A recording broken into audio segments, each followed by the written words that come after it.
और जब विदाई का समय आया तो दूतों से बोला कि जाओ नदी किनारे तक बारात छोड़ के आ जाना। तो दूत चले। अब चलते चलते शाम होने लगी तो बारातियों ने सोचा कि रात का डेरा यही नदी किनारे डालते हैं। तो उन्होंने अपना डेरा नदी किनारे डाला और जब सब सामान खोला तो देखा कि उसमें हाथी घोड़ा बांधने के लिए कीले नहीं थे, तंबू गाड़ने के लिए कीले नहीं थे। तो हम लोग कहने लगे कि बताओ राजा ने सब कुछ तो दिया, हाथी घोड़ा बांधने के लिए कीला नहीं दिए। किसी ने कह दिया उसकी बहन की गर्दन से बांध दो।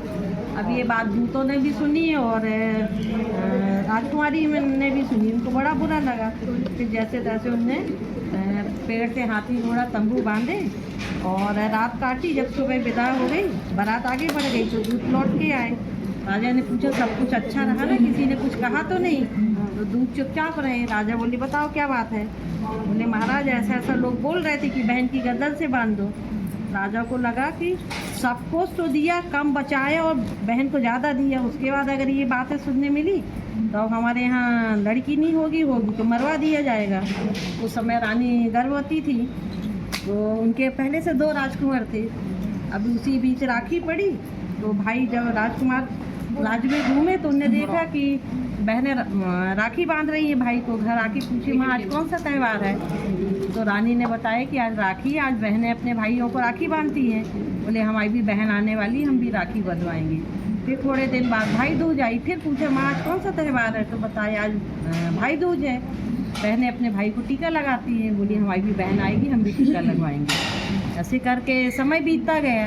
राजा जी चले गए शिकार खेलने के लिए। अब रानी का समय आया और बिटिया हुई तो राजकुमार ने जैसे सुना कि बहन हुई, खुशी खुशी आए तो देखे कि दासी लड़की को ले जा रहे थे मरवाने के लिए। तो बोले कि कहाँ ले जा रहे हैं? बोले राजा जी का आदेश था कि लड़की होगी तो मरवा देना, तो इसको मरवाने ले जा रहे हैं। बोले नहीं, सबकी बहन है, हमारी बहन नहीं है, रहने दो रहने दो।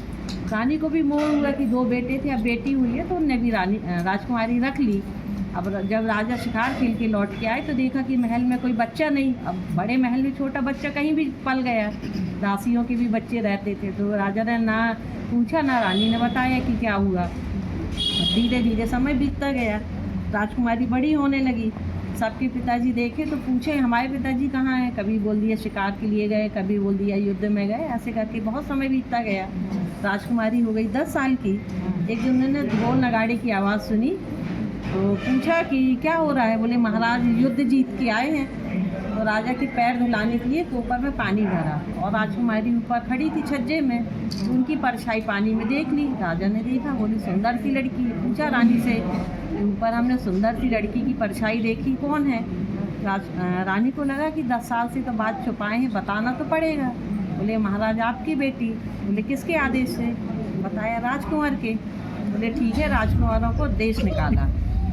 राजकुमारों ने जब बात सुनी बोलने लगे बताओ हम लोग अगर राजा की आज्ञा नहीं मानेंगे तो राज्य के लोग भी नहीं मानेंगे। तो दोनों भाई जाने लगे। पीछे पीछे राजकुमारी आई, बोली बहन भैया हमारे कारण देश निकाला है तो हम भी चलेंगे। वो भी जाने लगी। अब रानी ने खूब खाने पीने का सामान बांध दिया, मोहरें बांध दी कि बच्चे सोचते तो अच्छे से रहेंगे। अब ये तीनों भाई बहन राज्य की सीमा के बाहर जाके झोपड़ी बना के रहने लगे। जो खाने का सामान था उसको खाया पिया, जब ख़त्म हो गए तो मोहरें बेच के वो भी ख़त्म हो गए। जो रानी ने और भी सामान दिया था सब बेच लिया, ख़त्म। कहने लगे कि अब भैया बोलने लगे कि अब कमाने के लिए जाना है। बोले भैया अभी तक तो हम तीनों भाई बहन साथ में रहते थे तो दिन कट जाता था, अब आप चले जाओगे तो हम अकेले रहेंगे। बोले ठीक है। शाम को आए तो 2 चिड़िया ले आए, चिड़ैया मुनिया। तो बोली बड़ी खुश हो गई, कहने लगी ठीक है, उसी के साथ दिन भर रहती, दाना पानी देती। समय बीतता गया। एक दिन अब 10 साल की तो लड़की थी, एक दिन दाना पानी देना भूल गई तो वो चिड़ैया मुनिया दोनों मुरझा के बेहोश हो गई। अब उसको लगा कि देखो हमारे भाई ने लाके चीज़ दी हमको और वो टूट गई। और किसी की लाई हुई चीज़ अगर हमारे हाथ से नुकसान हो जाता तो मन में शंका आ जाती है। तो उनको शंका आ गई कि कहीं हमारे भाइयों के ऊपर कोई दिक्कत तो नहीं है। तो रोने लगी। तो हम जिनकी पूजा कर रहे हैं औसान माता की, वो बुढ़िया के देश में आई और बोली बेटा क्यों रो रही हो? तो उनको सब बात बताई। बोले हमारे कारण भाइयों को देश निकाला, उनकी चिड़ैया मुनिया मुरझा गई। बोलने लगे ऐसा करो सास सुहागले बोल दो। बोलने लगी ये क्या होता है? तो बताया माता जी ने कि जब अपने ऊपर कोई विपत्ति आती है तो माता जी से विनती करो, या खुशी का मौका रहता है तो सुहागले करते हैं। तो उससे विधि पूछी कैसे करते हैं, बोले सास सुहागनों को नेव देते हैं, इतवार बुधवार छोड़ के अब तो सब दिन होती है, तो बोले उस दिन सास सुहागनों को नेव दो। बोले उसमें क्या लगता है, तो बताया कि चना गुड़ लगता है। कितने का लगता है, बोला 1.25 रुपया, 1.25 पैसा, 1.25 आना, जिसके पास जो रहे उतनी। बोलने लगे ठीक है। तो उसने भी माता जी से विनती करी, माता जी हमारी चरैया मुनैया अच्छी हो जाएंगी तो हम सुहागले करेंगे। अब बस जैसी विनती करी तो चरैया मुनैया उठ के फुदकने लगी, बड़ी खुश हो गई। शाम को भैया आए तो बोले भैया परसों गुरुवार है, हम सुहागले करेंगे, तो आप हमारे लिए चना गुड़ ले आना। बोले ठीक है। दूसरे दिन भाई आए तो चना गुड़ ले आए, और वो भी गई तो सास सुहागनों को न्योत के आ गई।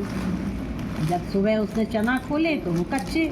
भैया से बोलने लगी कि भैया जो चना लाए हैं वो तो कच्चे हैं, हमें तो फूटा चाहिए था।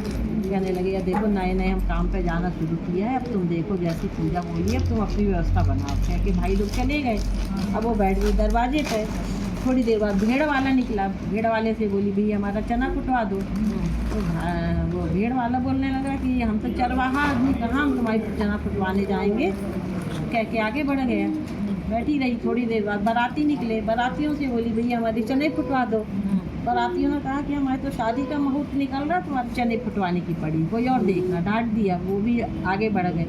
थोड़ी देर बाद मुर्दा वाले निकले, उनसे बोली भैया हमारे चने फुटवा दो। तो उसमें से कुछ बोले कि भाई हमारे यहाँ तो गमी हो गई है। कुछ बुजुर्ग थे वो कहने लगे ना तो हमने मिट्टी को छुआ है, ना इनके परिवार के हैं, ऐसा करो कि आगे जब तक मिट्टी को एक जगह उतारा देते हैं तो उतारा देंगे, उतनी देर में चने फुटवा दो लड़की के। बोले ठीक है।